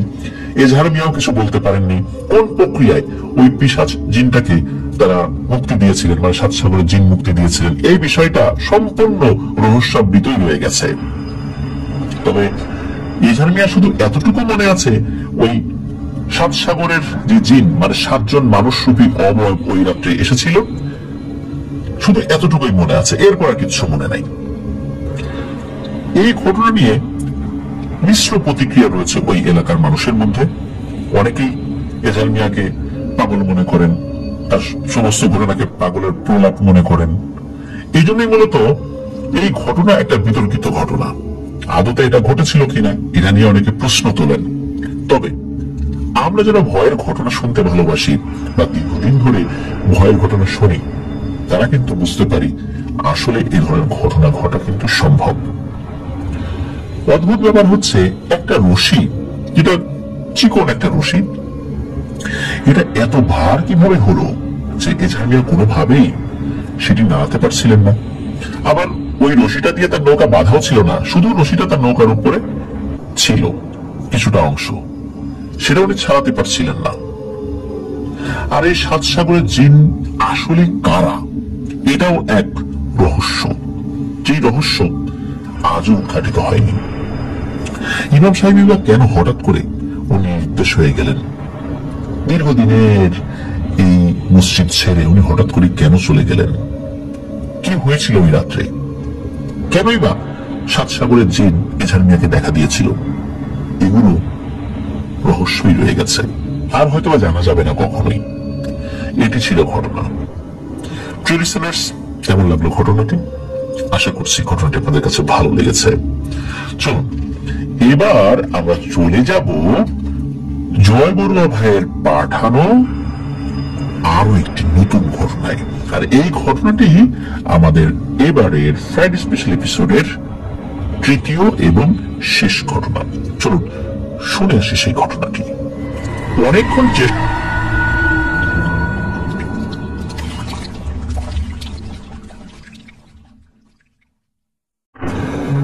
কালো জাদু এই শব্দটির সাথে আমরা বেশিরভাগ মানুষই কিন্তু পরিচিত, কিন্তু বাস্তবে যারা এটার ভয়াবহতা উপলব্ধি করেছেন তারাই বুঝতে পারেন কি ভয়ঙ্কর এই জিনিসটা। আমাদের অজান্তেই হয়তোবা আমরা আক্রান্ত হচ্ছি কালো জাদু নামক এই ভয়ঙ্কর ব্যাপারটার সাথে, বা এই ব্যাপারটার মাধ্যম দিয়ে। আমাদের আধুনিক যুগের অনেকেই কিন্তু এগুলো বিশ্বাস করতে চান না। কালো জাদু এটা যে পৃথিবীতে বিদ্যমান রয়েছে তারা এটা মানতেই চান না। তারা মনে করেন সবই প্রকৃতির খেলা। কিন্তু আমরা যারা মুসলিম আমরা কিন্তু এটা বিশ্বাস করতে বাধ্য। আমরা আরো অবাক হই যখন আমরা যারা মুসলিম বলে দাবি করি তারা নিজেরাই কালো জাদু এগুলো বিশ্বাস করতে চায় না। সবাই না, কিন্তু অনেকেই। আমরা বিশ্বাস করি কোরআনের প্রতিটা শব্দ, প্রতিটা আয়াত সত্য, কিন্তু কিভাবে আমরা বলি যে কালো জাদু পৃথিবীতে নেই? আমরা কি জানি না যে সূরা ফালাক এবং নাস নাজিল হয়েছিল কোন প্রেক্ষাপটে? সেটাও তো কালো জাদুর প্রেক্ষাপটেই নাজিল হয়েছে। রাসূলুল্লাহ সাল্লাল্লাহু আলাইহি ওয়াসাল্লামের উপর কালো জাদু করা হয়েছিল, সেটার প্রেক্ষাপটেই সূরা ফালাক এবং নাস নাজিল হয়েছে। তাহলে কিভাবে বলবো যে কালো জাদু নেই? তাহলে কি পবিত্র কোরআনের এই দুটো সূরা অস্বীকার করা হয় না? এটা কেন জানি অনেকেই বুঝতে পারেন না। যাই হোক, আল্লাহ আমাদেরকে বুঝার তৌফিক দান করুন। প্রিয় লিসেনার্স, এইবারের ঘটনাটি কিন্তু কালো জাদু সম্পর্কিত, তা আমাদের এই ঘটনার ইন্ট্রো শুনে বুঝতে পেরেছেন। চলুন ঘটনায় যাই। ঘটনার স্থান খাগড়াছড়ির মধুপুর এলাকা। ঘটনার সাথে সম্পৃক্ত যে ব্যক্তিবর্গ রয়েছেন তাদের নামটা বলছি: পারুল চাকমা, রিপেল চাকমা, নিশু চাকমা এবং আরো বেশ কয়েকজন ব্যক্তি। ঘটনাটি খুবই স্পর্শকাতর। ঘটনার সাল 2004 সালের শুরুতে, যেটা চূড়ান্তভাবে শেষ হয় 2007 সালের দিকে। 2007 সালের জুন মাসের 19 তারিখ যখন রিপেল চাকমা চট্টগ্রামের একটি বেসরকারি হসপিটালে মারা যান, তখন তার বয়স হয়েছিল মাত্র 31 বছর। ব্লাড মায়োলোফাইব্রোসিস রোগে আক্রান্ত হয়ে মারা গিয়েছিলেন তিনি। এই রোগে যারা আক্রান্ত হন তাদের শরীরে রক্ত উৎপাদন নাকি বন্ধ হয়ে যায়, তাদেরকে রক্ত পরিসঞ্চালন করে বাঁচিয়ে রাখতে হয়। এই রিপেল চাকমা দেখতে বেশ সুদর্শন ছিলেন। স্থানীয় এক স্কুলে এই রিপেল চাকমা লেখাপড়া করতেন। তারই ক্লাসে আর একজন লেখাপড়া করতেন যার নাম পারুল চাকমা। পারুল চাকমা নিজেও বেশ সুদর্শনা ছিলেন। এই পারুল চাকমাকে প্রেমে পটানোর জন্য একটা প্রতিযোগিতা চলতো ওই এলাকার ছেলেদের মধ্যে। আর এই প্রতিযোগিতারই একজন প্রতিযোগী ছিল এই রিপেল চাকমা। নিজের অনেক চেষ্টায় একটা সময় সে পারুল চাকমাকে নিজের প্রতি আকৃষ্ট করেই ফেলে। শুরুতেই 8-10 জন মা বাবার মতো পারুলের মা বাবা বিষয়টা মেনে নিতে পারেননি। অপরদিকে মা বাবার একমাত্র ছেলে সন্তান রিপেল চাকমার মা বাবা এ বিষয়ে তেমন কিছু জানতেনই না। পারুল চাকমার বাবা ছিলেন গাছ ব্যবসায়ী। পাহাড়ি বিভিন্ন জায়গায় গাছ কেটে সমিল পর্যন্ত পৌঁছে দেওয়াই ছিল তার ব্যবসা। রাঙামাটি আর খাগড়াছড়ির বেশিরভাগ জায়গায় তার যাওয়া আসা ছিল। রিপেল আর পারুল চাকমার সম্পর্কে শুরুতেই রিপেল পারুলের কাছে কিছু বিষয় জানিয়ে দেয়। সেটা হচ্ছে যে মূলত বন্ধুদের সাথে চ্যালেঞ্জ দিয়েই সে পারুলকে পটিয়েছে, কিন্তু পারুল বিষয়টা বিশ্বাস করতে চায়নি। সে বিষয়টা হেয়ালি হিসাবেই নিত। সে রিপেলকে ভালোবাসতেই শুরু করে, কিন্তু রিপেল একটা সময় চূড়ান্ত ভাবে পারুলকে অবহেলা করতে থাকে। এদিকে পারুল তো রিপেল বলতে একদম পাগল হয়ে গেছে, এমন একটা অবস্থা। তাই এটার মধ্যে কিন্তু কোনো ব্ল্যাক ম্যাজিক এগুলো কিছু নাই। এই পারুল ছিল খুবই ব্যক্তিত্ব সম্পন্ন এক নারী। তার পার্সোনালিটি ছিল খুব স্ট্রং, কিন্তু সে এই রিপেলের প্রেমে পাগল হয়ে গেছে। সে তো আর আগে রিপেলের কাছে যায় নাই, রিপেলই তার পিছু পিছু ঘুরেছে, যার ফলশ্রুতিতে আস্তে আস্তে এমনটা হয়ে গেছে। একদিন বিকালে এই পারুল রাস্তার মাঝখানে এই রিপেলকে হাত জোর করে অনুরোধ করছিল যাতে করে এই রিপেল পারুলকে অবহেলা না করে। তবে এই দৃশ্যটা পারুলের বাবা আবার দেখে ফেলে। অনুরোধের এক পর্যায়ে নাকি রিপেল পারুলকে ধাক্কা দিয়ে ফেলে মানে পথ থেকে সরিয়ে দেয় আর কি, এবং এরপর সে নিজের মতো করে চলে যায়। পারুল অঝরে কাঁদতে থাকে। পারুলের বাবা বাড়িতে এসে পারুলের মাকে বিষয়টা বললে তিনি পারুলের কাছে সবকিছু জিজ্ঞেস করে জানতে পারেন যে পারুল মূলত নিজের ইগোর কারণেই রিপেলকে ছাড়তে পারছে না এত অবহেলার পরেও। কারণ হচ্ছে এতদিন অনেক ছেলের প্রস্তাব পেলেও সে রাজি হয়নি, কিন্তু সে রিপেলকে বিশ্বাস করেছিল। আর আশেপাশের অনেকেই বুঝতে পেরেছে যে সে রিপেলকে পছন্দ করে। এখন সে যদি রিপেলকে ছেড়ে দেয় তাহলে তার ব্যক্তিত্বে আঘাত লাগবে, এই জন্য সে ছাড়তে পারছে না, এই বিষয়টা সে জানায়। তো পারুলের মা বাবা তাকে কোন রকম ভাবে ওই দিনের মতো বিষয়টা বুঝান আর কি, কিন্তু পারুল বিষয়টি নিয়ে এতটাই চিন্তা করে যে নাওয়া খাওয়া ছেড়ে দেয়। তার একটাই কথা, যে কোনো মূল্যে সে রিপেলকে চায়। অনেক বোঝানো মারধরের পরেও যখন কোনো কাজ হচ্ছিল না, তখন এক প্রকার বাধ্য হয়েই পারুলের বাবা রিপেলের মা বাবার কাছে বিয়ের প্রস্তাব নিয়ে যায়। রিপেলের মা বাবার কাছে গিয়ে তিনি জানতে পারেন যে এক অদ্ভুত ব্যাপার, এই বিয়েতে রিপেলের মা বাবার কোনো আপত্তি না থাকলেও রিপেল নাকি তার মা বাবাকে জানিয়েছে যে পারুলের বাবা মা যদি এরকম কোনো প্রস্তাব নিয়ে আসে তাহলে রিপেলের মা বাবা যেন সেই প্রস্তাবটা ফিরিয়ে দেন, তারা যেন রাজি না হয়। এটাই তার মা বাবা এই পারুলের বাবাকে বলেন যে আমার ছেলে কেন এটা আমাদেরকে বললো পারুলের মতো মেয়ের বিষয়ে, এটা আমাদের বোধগম্য হচ্ছে না। আমরা এই বিয়েতে রাজি, কিন্তু রিপেল নিজেই তো রাজি না, সেই তো আমাদেরকে বলেছে এবং প্রস্তাবটা যেন ফিরে দেয়, এখন আমরা কি করবো? এসব শুনে পারুলের বাবা তো রীতিমতো অবাক হয়ে যান। যে ছেলের মনে তার মেয়ের জন্য কোনো জায়গাই নেই, সেই ছেলের জন্য তার মেয়ে নাওয়া খাওয়া পর্যন্ত ছেড়ে দিয়েছে।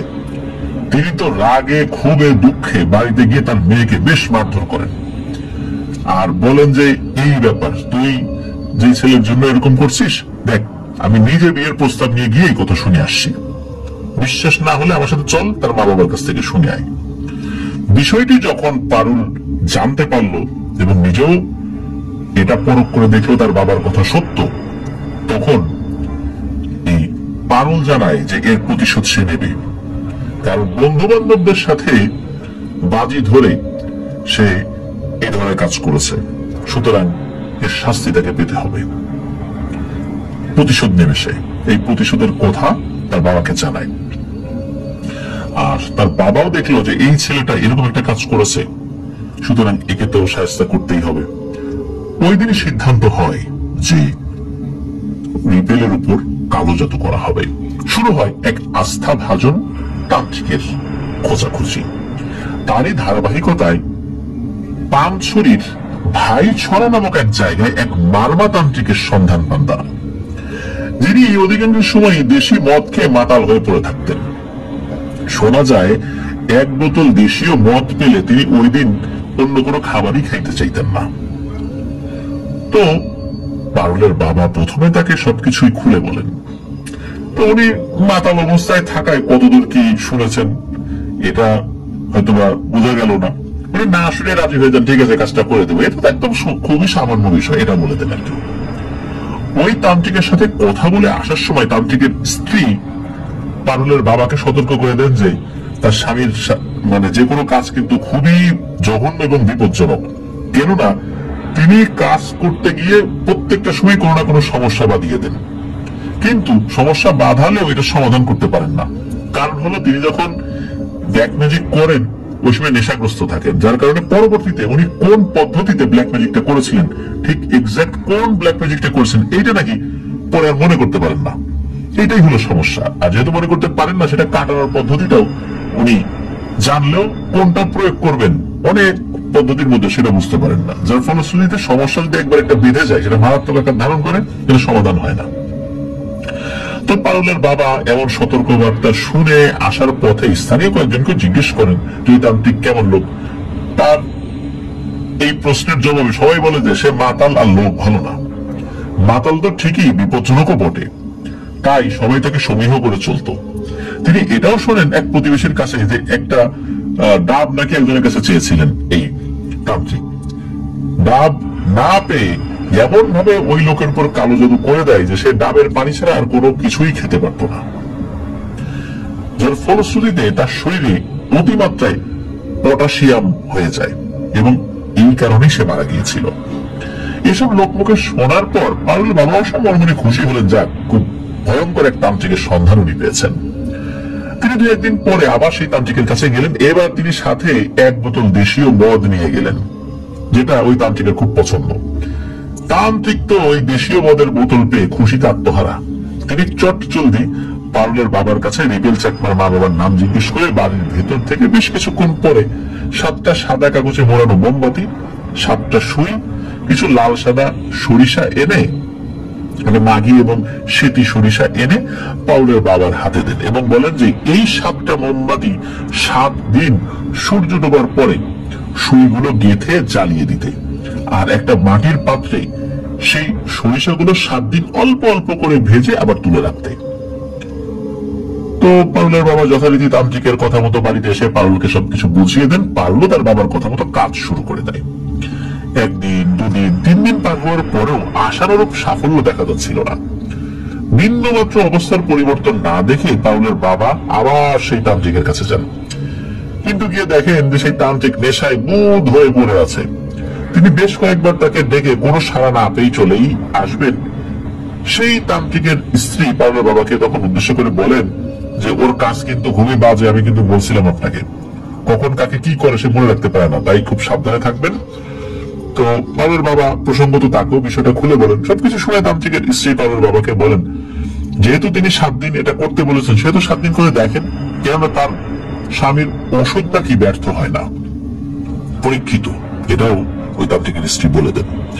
সমস্যা হলো তিনি প্রবলেম যদি একবার বাঁধিয়ে ফেলেন, এটা সমাধান দিতে পারেন না, এটাই হলো সমস্যা। ভুলে যান কাকে কি ধরনের তন্ত্র করেছেন। তো পারুলের বাবাও কিছুটা নিরাশ মনে বাড়িতে এসে পারুলকে কাজ চালিয়ে যেতে বলেন। এভাবে 6ষ্ঠ দিন পার হলে রিপেল চাকমাকে আর পথে ঘাটে দেখা যায় না। 7 দিন অতিবাহিত হয়ে 8ম দিনে রিপেল চাকমা খুব সকাল থেকে পারুলের বাড়ির সামনে এসে হাজির। সে দূর থেকেই পারুল চাকমাকে ডাকতে থাকে। রিপেলকে দেখে পারুল আর তার বাবা মনে মনে খুশি হয়ে এইবার তাকে ইগনোর করতে থাকে। এলাকাবাসীকে উল্টো জানায় যে রিপেল এই বাড়িতে এসে জ্বালাতন শুরু করে দিয়েছে। এলাকাবাসী রিপেলকে প্রাথমিকভাবে বুঝিয়ে বাড়িতে পাঠিয়ে দেয়, কিন্তু সন্ধ্যায় সে আবার এসে হাজির পারুলের বাড়ির সামনে। তার ভাষ্য সে পারুলকে একটু দেখেই চলে যাবে। হলো তাই, সে পারুলকে একটু দেখে আবার কারোর সাথে কথা না বলে নিজের মতো করে বাড়িতে চলে যায়। তখন পর্যন্ত তার চাল চলন, পোশাক সবকিছু ঠিকঠাক ছিল, কোনো সমস্যা ছিল না। কিন্তু 2-3 দিন পর থেকে রিপেল পারুলকে কেবল দেখা নয়, তার সাথে কথা বলা ছাড়া ওই জায়গা ত্যাগ করতো না। স্বাভাবিকভাবেই রিপেলের বন্ধুরা বিষয়টি তার মা বাবাকে জানায়। তারা তাদের ছেলেকে বুঝিয়ে শুনিয়ে বাড়িতে নিয়ে আসে তো বটেই, কিন্তু একটা নির্দিষ্ট সময় অন্তর রিপেল পারুলকে না দেখলে বা তার সাথে কথা বলতে না পারলে সেজন্য কেমন অস্থির হয়ে যেত। রিপেল চাকমার মা বাবা বিষয়টি ছেলের দুর্বলতা ভেবে উড়িয়ে দেন, কিন্তু একটা সময় বিষয়টা তীব্রতর হয়ে দাঁড়ায়। রিপেল প্রতিদিনই পারুলকে না দেখে থাকতে পারত না। বিষয়টি রিপেলের পরিবারের অন্য সদস্যদের মনে বেশ সন্দেহের সৃষ্টি করল, আর তারা সেটা নিয়ে তাদের পূর্ব পরিচিত টুকটাক কবিরাজি জানে এমন এক মানুষের শরণাপন্ন হন। তো তিনি বিষয়টা নিয়ে তদারকি করেই জানতে পারেন যে রিপেলকে কালো জাদু করা হয়েছে। রিপেলের পরিবার জীবনে প্রথম এই কালো জাদুর খপ্পরে পড়ে একটা বাজে অবস্থায় পড়েছেন, এটা বুঝতে পারলেন এবং এটা শুনে তারা ঘাবড়ে গেল। ছেলের কথা চিন্তা করে বিষয়টা সমাধান চান ওই স্থানীয় তান্ত্রিকের কাছে। তিনি কিছু পদ্ধতি দেন এবং একটা জিনিস দেন এবং বললেন যে প্রতিদিন এই জিনিসটা পানিতে ভিজিয়ে ওইটা রিপেলকে খাওয়াতে হবে। যতদিন সে সুস্থ না হয় ততদিন এটা করেই যেতে হবে। তার কথা মতো রিপেলকে সব করা হচ্ছিল। কয়েকদিন পরে তার এই ছটফটানি ভাবটা কমে আসে। একটা নির্দিষ্ট সময় বেশ উল্লেখযোগ্য ভাবেই তার উন্নতি হয়। সে আবার আগের মতোই নিজের জীবনযাপন করছিল। এদিকে তার স্বাভাবিক জীবনযাপন দেখে এটা কিন্তু আবার পারুল এবং পারুলের বাবা মা মেনে নিতে পারছিলেন না। পারুলের বাবা আবার শরণাপন্ন হন আগে সেই তান্ত্রিকের কাছে। এবারে তান্ত্রিককে পারুলের বাবা বেশ তুচ্ছ তাচ্ছিল্যে সুরেই বলেন, কি মিয়া আপনার নাকি অনেক নাম ডাক, দুদিন যেতে না যেতেই তো আপনার কাজ ফিনিশ, নষ্ট। মিয়া কেমন কাজ করেন আপনি? এইভাবে বলছে তুচ্ছ তাচ্ছিল্যের সাথে। আধা মাতাল অবস্থায় পারুলের বাবার কথাগুলো বেশ মনের মধ্যে লাগে সেই তান্ত্রিকের। তিনি বেশ কিছুক্ষণ চুপ থেকে বলেন, এইবার যা, দুদিন পরে আমার কাছে আসবি, দেখি কি করা যায়, যা ভাগ এখন তাড়াতাড়ি আমার সামনে থেকে। এদিকে পারুলের বাবা ফিরে আসার সময় শুধু বলেন যে আপনি না পারলে বলে দেন, আমি অন্য ব্যবস্থা করব। তখন তান্ত্রিক ধমকে সরে বলেন, এই বেটা তোকে দুদিন পরে আসতে বলছি না, দুদিন পরে আয়, এখন আর আমার সাথে কথা বলিস না, আমার মেজাজ গরম করিস না, যা ভাগ। তো দুদিন পরে পারুলের বাবা কি মনে করে, এইবার দুইটা মানে একটা দুইটা দেশি মদের বোতল নিয়ে হাজির এই তান্ত্রিকের কাছে গিয়ে এক অদ্ভুত দৃশ্য দেখতে পান। তান্ত্রিক তো অধিকাংশ সময় এই দেশি মদ খেয়ে মাতাল অবস্থায় থাকতেন। যখন সে একদম স্বাভাবিক থাকতো তখন সে আধা মাতাল অবস্থায়, কিন্তু এবার গিয়ে দেখা গেল তান্ত্রিক একদম স্বাভাবিক, সে মাতলামি করছে না এবং সে মদও খায়নি দেখে মনে হচ্ছে। দেখা গেল সে গভীর মনোযোগ দিয়ে কি যেন করছে আর কি। তো পারুলের বাবাকে দেখে তান্ত্রিকের স্ত্রী এগিয়ে এসে বলেন, আপনি কি যেন কাজ দিয়ে গেলেন। এরপর তো সে নাওয়া খাওয়া ভুলে গেছে, এমনকি সে দেশি মদও খায় না, যেটা ছাড়া তার চলেই না, সে শুধু কাজই করে যাচ্ছে। গত দুদিন সে শুধু চা বিস্কুট আর অল্প ভাত খেয়েছে, এছাড়া আর কিচ্ছু খায়নি। এটা নিয়ে ওটা নিয়ে কি যেন সব কাজ করে যাচ্ছে। তো পারুলের বাবার আসার বিষয়টি জানতে পেরে সেই তান্ত্রিক গম্ভীর ভাবে বলেন, এক মাসে বসো, আমি আসছি। কিছুক্ষণ পরে তিনি আসলেন এবং বেশ কিছু জিনিস পারুলের বাবার হাতে দিলেন। ছোট দুটো কাঠ আঠা দিয়ে একটার সাথে আর একটা চ্যাপ্টা করে লাগানো, পাটের তৈরি লম্বা সুতো দিয়ে ছাল ছাড়ানো দুটো নারকেল, এটা পেঁচানো রয়েছে আর কি ওই পাটের তৈরি সুতো দিয়ে। তারপর দুটো পেরেক, একটা গাছের ছাল, আর সাথে আর একটা ছোট গাছের টুকরা, আর সবশেষে দুটো সুই। তান্ত্রিক বললেন, কোন একটা আম গাছে ওই দুটো পেরেক গেথে ওই পেরেকের সাথে ওই নারকেলের সাথে যে রশি বাঁধা আছে না, সেই রশিটা নারকেল সহ একটা উঁচু জায়গায় ঝুলিয়ে দিতে, আর ছোট করে দুটো নারকেলই ফুটো করে দিতে, এবং একসাথে লাগানো গাছে যে দুটো টুকরো চ্যাপ্টা করে আঠাতে লাগানো হয়েছে, যেন ওই নারকেলের পানিগুলো ফোটা ফোটা পড়ে ওইটার উপরে, এরকম একটা ব্যবস্থা করতে। প্রতিদিন ওই গাছের ছালে, যে একটা গাছের ছাল দেওয়া হয়েছে আর একটা ছোট গাছের টুকরা দেওয়া হয়েছে বা একটা কাঠের টুকরা, বোঝা যাচ্ছে একটা ছোট গাছ, এটাকে কেটে একটা টুকরো করা হয়েছে আর কি। তো ওই ছালে যেন ওই টুকরা দিয়ে যেন ঘষতে থাকে। পারুল যখনই সময় পাবে তখনই যেন এই কাজটা করে।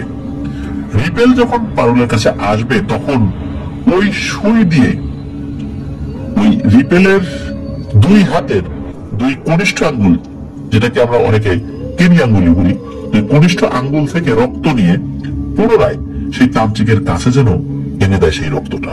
এরপর বাকি কাজ কি করতে হবে সে পরে জানিয়ে দেবে। পারুলের বাবা তান্ত্রিকের কথাগুলো শুনে তাকে মদের বোতল দুটো এগিয়ে দেয়। এই মদ প্রিয় লোকটা সেই জীবনে প্রথমবারের মতো মদ নিতে অস্বীকৃতি জানায়। সে বলে, কাজ হোক তারপর নেব, যা ওইগুলো নিয়ে যাও। তো পারুলের বাবা অনেক জোর করেই তান্ত্রিকের বাড়িতে মদের বোতল রেখে চলে আসেন। পারুলকে সবকিছু বুঝিয়ে বলেন। পারুলও নিজেও কাজ শুরু করে দেন, কেবল অপেক্ষা কাজ হওয়ার। 3 দিনের মাথায় বেচারা রিপেল চাকমা হাজির পারুলের বাড়িতে। এইবার আর তাকে কোনোভাবেই তার বাড়িতে ফিরিয়ে নেওয়া সম্ভব হচ্ছিল না। এদিকে রিপেলের পরিবারের সাথে বেশ বাকবিতণ্ডায় জড়িয়ে পড়ে পারুলের পরিবার। একে অপরকে দোষারোপ করতে থাকে। বাকবিতণ্ডার এক পর্যায়ে হাতাহাতি শুরু হয়ে যায়, কিন্তু ফলাফল শূন্য। রিপেলকে কোনোভাবেই পারুলের বাড়ি থেকে আনা সম্ভব হচ্ছিল না। উপায়ন্তর না দেখে রিপেলের পরিবার তাদের সেই পুরনো তান্ত্রিকের শরণাপন্ন হন। এবারও তিনি যথেষ্ট তদবির করেন, কিন্তু বিশেষ কোনো কিছুই কাজ হয় না, বা কোনো কাজ বাস্তবে দেখা যায় না। আর এরই মধ্যে পারুল তাদের তান্ত্রিকের কথা মতো রিপেলের দু হাতের দুই কনিষ্ঠ আঙ্গুল থেকে সেই মন্ত্রপুত সুই দিয়ে রক্ত নিয়ে সেই তান্ত্রিকের কাছে পাঠায়। তান্ত্রিক মন্ত্র পড়ে নতুন দুটো সুই দিয়ে দেয় এবং ওই তান্ত্রিক বলেন যে ওই যে গাছের ছাল, তাতে পারুলের 2 ফোঁটা রক্ত দিয়ে ওই সুইগুলো তাতে ঘষে রিপেলকে টানা 7 দিন ফুরে ফুরে 1 ফোঁটা করে রক্ত বের করতে। সেই অনুযায়ী কাজও চলছিল। তার মানে ওই সুই দিয়ে আবার রিপেলের রক্তটা বের করতে হবে। আর বেচারা রিপেল পুরোপুরি পারুলের কাছে জিম্মি হয়ে যায়। পারুল যা বলতো রিপেল কোনো সারা শব্দ না করে সেটাই করত। সারাদিন নিজের কাছে রেখে সন্ধ্যায় রিপেলকে বাড়ি পাঠিয়ে দিত পারুল। মানে পারুল যদি অনুমতি না দিত তাহলে কোনোভাবেই রিপেল বাড়িতে যেতে পারতো না। এদিকে পারুল তাকে বিয়েও করছিল না, তাকে মুক্তিও দিচ্ছিল না। একটা জীবন্ত পুতুলে পরিণত করেছিল রিপেলকে। তবে অদ্ভুত ব্যাপার হলো, শুধু পারুলের প্রতি তার আগ্রহ ছাড়া অন্যান্য সবকিছু, চলনে বলনে পোশাক আশাক সবকিছু কিন্তু স্বাভাবিক ছিল। কোনো অস্বাভাবিকতা ছিল না, কোনো পাগলামি ছিল না। শুধু সে পারুলের ওই বিষয়ে পাগল ছিল, তাছাড়া সবকিছু ঠিকঠাক। তো পারুলের সমাজের লোকেরা পারুলের বাবাকে বলেন যে এই ছেলে মেয়ে দুটোকে বিয়ে দিয়ে দাও, এভাবে চললে তো কেমন দেখা যায়, সমাজ বলে একটা কথা আছে না। এদিকে রিপেলের পরিবার তাদের চেষ্টা চালিয়ে যাচ্ছিলেন যে কোনোভাবে রিপেলকে যেন স্বাভাবিক করা যায়। তারই ধারাবাহিকতায় তারা আরো একজন বড় তান্ত্রিকের কাছে যান। তান্ত্রিক বিষয়টা নিয়ে বেশ তদারকি করে জানতে পারেন এক অদ্ভুত ভয়ঙ্কর ব্যাপার। রিপেলের শরীরের সমস্ত রক্তই নাকি ভয়ঙ্কর ভাবে দূষিত হয়ে গেছে। তবে রক্ত পরীক্ষা করে এখন সেটা বোঝা যাবে না, সেটা আরো পরে বোঝা যাবে। এটাই হচ্ছে জাদুর একটা লক্ষণ, যে সাথে সাথে সেটা বোঝা যাবে না। এমন সময় বোঝা যাবে তখন আর কাজ করা যাবে না বা সুস্থ করার কোনো উপায় থাকবে না। আর তান্ত্রিক এটাও বলে দেন এখন রিপেলকে পারুল থেকে আলাদা করা অসম্ভব, কারণ এর মধ্যে এমন কিছু বিষয় ঘটে গেছে যার ফলশ্রুতিতে রিপেল আর কখনোই পারুল থেকে আলাদা হতে পারবে না। কেননা রিপেল চাকমার শরীরের রক্তের প্রতিটা ফোঁটায় দূষিত কালো জাদু একদম ভালোভাবে মিশে গেছে। এদিকে এই সময়ের মধ্যেই খাগড়াছড়ি সদর হসপিটালে ঘটে যায় আর একটা ঘটনা। খাগড়াছড়ি সদর হসপিটালে নিশু চাকমা নামে এক নারী রোগীকে রক্তদান করে রিপেল। আর ওই নিশু চাকমাকে কিন্তু রিপেল চিনত না। আর তাতেই নিশু চাকমার শরীরে প্রবেশ করে রিপেলের দূষিত কালো জাদু মিশ্রিত রক্ত। পারুল চাকমার সাথে কিন্তু পরিচয় নাই এই নিশু চাকমার। এরপরে কিভাবে যেন এই নিশু চাকমা পারুলকে খুঁজে বের করে। এলাকায় তো চাঞ্চল্য ছড়িয়ে পড়ে।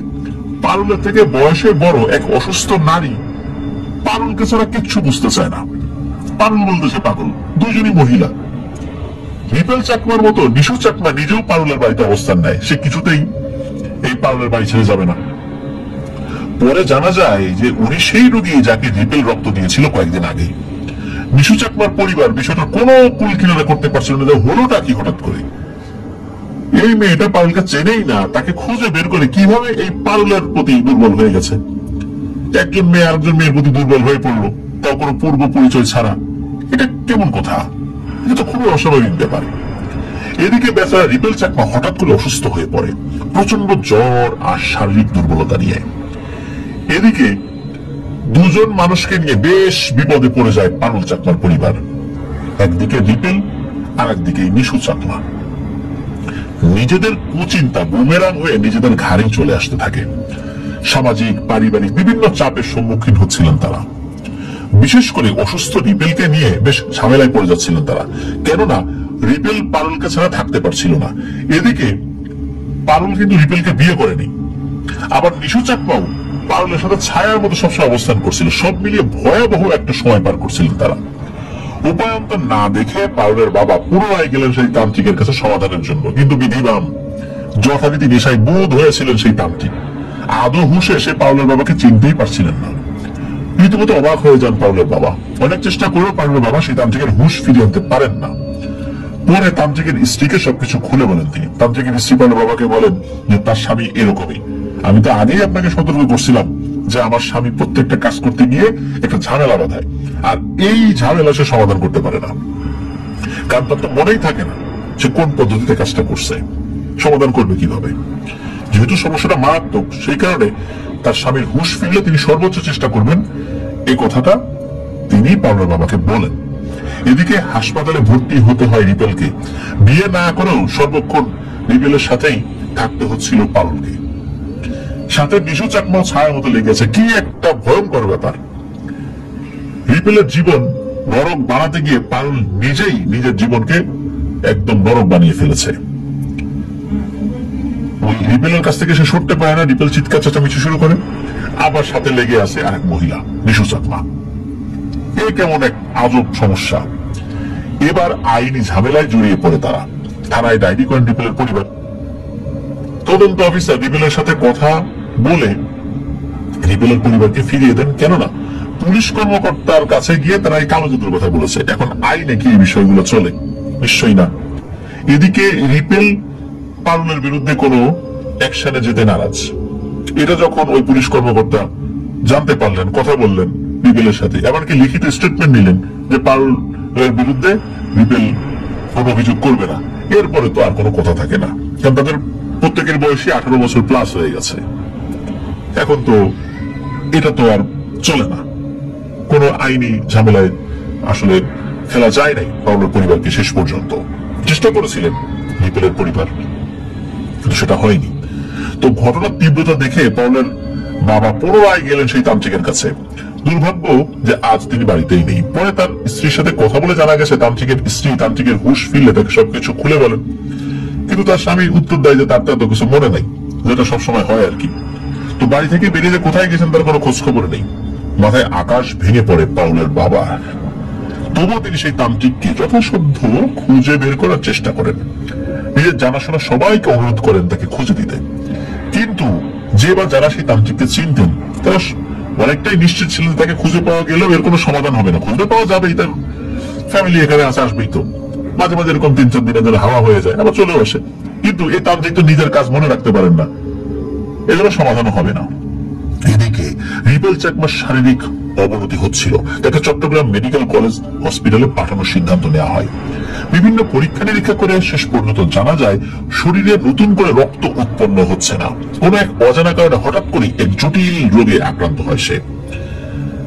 কিন্তু অজানা কারণ তো না, কারণ তো অবশ্যই রয়েছে। এদিকে পারুল চাকমা নিজেও শান্তিতে ছিল না। একটা সময় চিকিৎসকরা পরামর্শ দেন যতদিন রিপেল চাকমা বেঁচে থাকবেন ততদিন তাকে রক্ত সঞ্চালন করেই বেঁচে থাকতে হবে।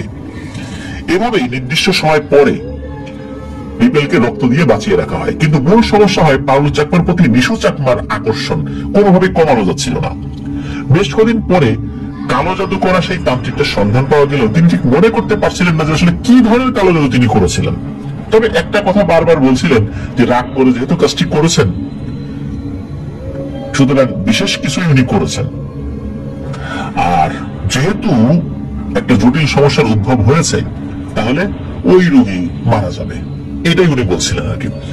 এরকম উদ্ভব কথা শুনে পারুলের বাবা সেই তান্ত্রিক অনেক অনুনয় বিনয় করেন এবং বিশু চাকমার বিষয়টাও জানান। তখন আবার ওই মদ্যপ তান্ত্রিক বলেন যে এটা মনে হয় অন্যরকম একটা কালো জাদু করছিলাম, কিন্তু কি করছিলাম তা তো জানি না। মানে একদম এলোমেলো কথাবার্তা তার। এখন ঝামেলা যেটা হয়, রাগের মাথায় পারুলের বাবা সেই তান্ত্রিকের গায়ে হাত তুলে বসেন এবং বলেন যে যে কোনো মূল্যেই সে যেন এই সমস্যার সমাধান করে। তিনটা জীবন বিপন্ন হতে চলেছে। এখন গায়ে হাত তুলে পারুলের বাবা তো চলে আসেন ঠিকই, কিন্তু সেই মদ্যপ তান্ত্রিক যেন আরো খেপে। এবার তিনি পারুলের বাবাকেও কালো জাদু করে দিয়েছেন। কয়েকদিনের মধ্যে তার ব্যবসা বাণিজ্য ব্যাপক পরিমাণ ক্ষতিগ্রস্ত হয়। পরে পারুলের বাবা অনেক মাফটাপ চেয়ে তান্ত্রিককে অনুরোধ করেন। তান্ত্রিকের বউ তান্ত্রিককে খুব করে অনুরোধ করেন যে এই ঝামেলা করো না, খুব ঝামেলা হয়ে যাচ্ছে, ছেলেপিলেগুলোর জীবন বিপন্ন, তুমি এটা তুলে নাও। এখন তান্ত্রিক তো মনে করতে পারেন না, তার স্ত্রীর কথায় উনি রাজি হন যে ঠিক আছে, এই সমস্যার সমাধান আমি চেষ্টা করব খুঁজতে, কিন্তু মনে তো করতে পারেন না। এইভাবে আজকাল করতে করতে 2007 সালের জুন মাসের 19 তারিখে রিপেল চাকমা মাত্র 31 বছর বয়সেই পাউলের প্রতি প্রবল আকৃষ্ট থেকেই মারা যায়। অমীমাংসিত হয়ে রয়ে যায় নিশু চাকমার পরিণতি। চট্টগ্রাম থেকে নিরুদ্দেশ হয়ে যাওয়া পাউল চাকমার বাকি জীবন নিয়ে, কারণ চট্টগ্রাম থেকে হঠাৎ করে পাউল চাকমা নাকি নিরুদ্দেশ হয়ে যায়। রিপেল চাকমার মৃত্যুর পর পাউল চাকমাকে তার পরিবার পুনরায় খাগড়াছড়ি নিয়ে যাননি, যার ফলশ্রুতিতে এই পারুল চাকমার অবস্থানটা জানা যায় না। তবে সেই তান্ত্রিক নিশু চাকমাকে পারুল চাকমা থেকে সরিয়ে আনতে পেরেছিলেন, তবে সেটা কিভাবে এনেছিলেন সেটা জানা যায় না। মানে পরবর্তীতে ওই নিশু চাকমাও সে তার বাড়িতে চলে যায়। এই ঘটনাটি মূলত এই পারুল চাকমার স্থানীয় চাচাতো ভাই, যিনি জয় বড়ুয়ার একজন কলিগের ঘনিষ্ঠ বন্ধু, এইভাবেই ঘটনাটি আসলে সংগঠিত হয়েছে। পারুল চাকমার বাবা এখনো জীবিত আছেন, তবে উনি পাপের প্রায়শ্চিত্ত হিসেবে রিপেল চাকমার চিকিৎসার যাবতীয় ব্যয়ভার বহন করেছিলেন, কারণ আর্থিক অবস্থা ভালো ছিল। আর পারুল চাকমার বাকি দুই বোনের বিয়ে হয়ে যায়, আর পারুল চাকমার অবস্থান তার পরিবার থেকে স্পষ্ট করা হয় না, সে কোথায় আছে, কিভাবে আছে, তার বিয়ে হয়েছে কিনা। রিপেল চাকমার পরিবার একমাত্র ছেলে সন্তানকে হারিয়ে কালের নিয়মে একাকী জীবনযাপন করছেন, এখনো তারা জীবিত আছেন। প্রিয় লিসেনার্স, খুবই অদ্ভুত ব্যাপার, তাই না? রক্ত আরেকজনকে দেওয়ার মাধ্যম দিয়ে তার শরীরেও অদ্ভুত এক আকর্ষণ সৃষ্টি হয়ে যায়, সে নারী হয়েও নারীর প্রতি আকৃষ্ট হয়ে যায়। মূলত এই রিপেল চাকমার শরীরে যেই দূষিত রক্তটা সৃষ্টি হয়েছিল, যার ফলশ্রুতিতে রিপেল চাকমা পারুলের প্রতি আকৃষ্ট ছিল। আর এই রক্ত যখন নিশু চাকমার শরীরে যায়, সে নারী হয়েও এই পারুল চাকমার প্রতি আকৃষ্ট হয়ে যায়। এই ঘটনার অদ্ভুত ব্যাপার এটাই, কারণ ইতিপূর্বে এই ধরনের ব্যাপার আগে কখনো ওভাবে শোনা